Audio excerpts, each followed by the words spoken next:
One man against 24 guns, 15 minutes on the clock. The fight was rigged against him, so he turned his home into the hunting ground. Flashback to the prep, a 1-ton fuel drum lashed down tight. Trenches reinforced with steel, sandbags stacked as the last line. Improvised traps rigged to tear through anyone who charged. Landmines already buried along the only road in. 2 months turning his farm into a giant bear trap. Every inch of dirt was ready to bite. On his laptop he reached his handler Tal, who helped him break through the firewall. The second the link dropped, his signal bounced from Japan to Germany. Then he sent one last message to his brother, Brotherhood Forever, a vow written in blood between soldiers. Then his location leaked, and the dark web lit up with the price on his head. A Tehran sniper and an old killer both got the coordinates. Staring at the fake trace in Germany, the old killer smirked. In the cabin, our man finished his last cigarette, watching the countdown. Soon, a convoy of armed mercenaries came racing at the farm, ready to party. Downstairs, he cranked the music, the sound drifting out with the smoke. He set up a heavy machine gun in the window.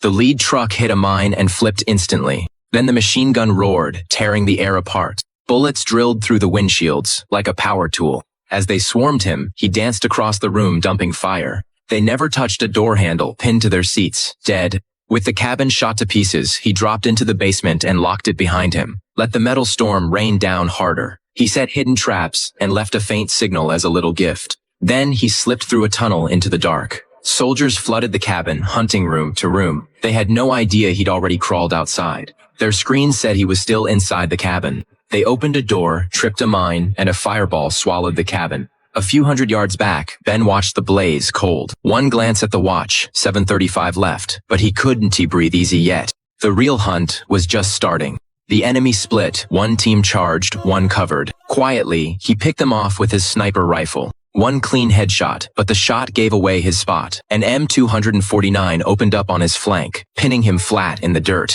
He was gambling, using himself as bait to draw them out. As they closed in, he fell back while firing. When they stepped inside the kill zone, he blew the buried mines. The blast wiped out the front line, survivors scrambling for cover and firing back. Then the left woods stirred. Another team was in position, time to move. Pinned from the front, if they hit his flank too, he was finished. He grabbed a fresh mag and signaled the move to his second position. But the moment he left cover, a round hit him in the back. The plan fell apart. Retreat became a race for his life. On pure muscle memory, he sprinted to the sniper nest he'd de-prepped. Just over 3 minutes left. From the high ground, he fired down, dropping several of them. But someone crept up on his flank from the shadows, and the sprint had torn his wound wide open. Pain screaming through him. Ben watched them close in, then sent his last grenade tumbling down on them. Slipping out of consciousness, Ben knew he was done. No way out, no strength left. He just watched them surround him, too weak to even raise his rifle. Then, right then, Captain Reese and his SEAL team dropped in like the cavalry and tore into the fight. Those familiar shapes, that same steady tactical formation. Under Reese's cover, the team opened up and cleared the field fast. Reese jumped into the trench and found Ben torn to shreds. Reese fought to stop the bleeding pouring out of Ben's stomach, cracking jokes, trying to keep him warm and alive. A teammate rattled off the count. 24 enemies had attacked. Ben killed most of them and survived, lived up to his Black Wolf name. Barely breathing, Ben got out a few words. The bearer bonds were hidden under the haystack. In an instant, Reese understood. These insane 2 months. This whole hunt he'd staked his life on was all to clear his name. Back on that mission, the old boss framed Ben and pocketed a crate of bearer bonds worth $55 million. To protect the team, Ben took the fall alone and vanished right up until today. Truth is, Ben never knew Reese was coming. No call, no request for backup. His old brothers had come on their own. A gamble that paid off. Tal stole the boss's secrets. Revenge isn't about the killing. It is about the fear. Ben, Tal, and their brother in arms split up. From here on, the old boss would live in an endless nightmare. Time passed. A corner CAF in Tel Aviv. A woman officer named Noah stirred her cup. The red string on her wrist stood out. A gift from her mother. Outside the window, Ben watched her quietly. No reunion, just protection. Cut to the Vietnam Memorial in D.C. The man behind it all, Cudson, sneered into his phone.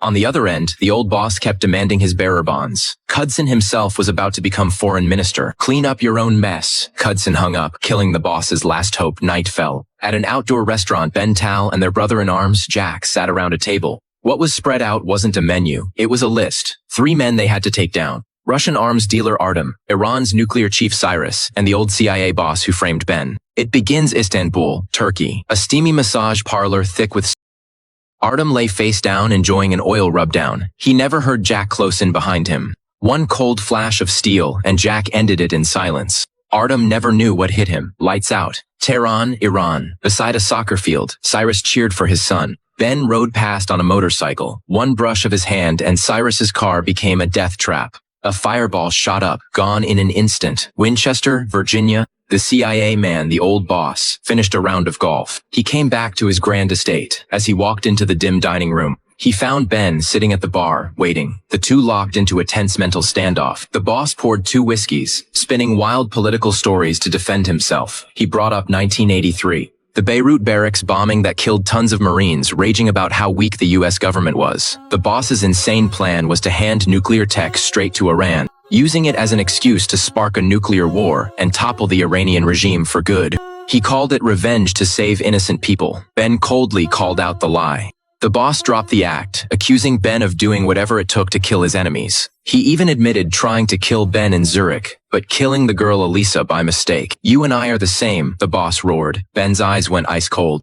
Ben yanked a file from his bag and slammed it down. Hard-proof Tal had dug up. The boss had sent the Holy City Army to hunt Ben down in Germany. But Ben didn't draw. He handed down a crueler sentence. Humiliated, the boss roared, begging Ben to just shoot him. Ben ignored him, walked into the dark estate, and shut the door. That once untouchable CIA boss is now locked away, waiting for trial. Engine roaring, sirens screaming. Ben tears through the Riverside Park on his bike. He storms the CIA gates and pulls off his shades, but this time he walks away clean. 2 months later, Ben Edwards is hiding out under a bridge at the Norfolk shipyard, hands covered in grease. Ben's fixing a sailboat when Darcy shows up. She offers him a spot on the field team's ground operations unit. But Darcy doesn't leave. She sets down a card and says one gut punch line. He calls Darcy back, asking her to talk it out that night at a Mexican spot. Soon after, Ben sits in an interrogation room at CIA headquarters, hooked to a polygraph. Facing the examiner's sharp questions, he calmly admits every kill on the battlefield.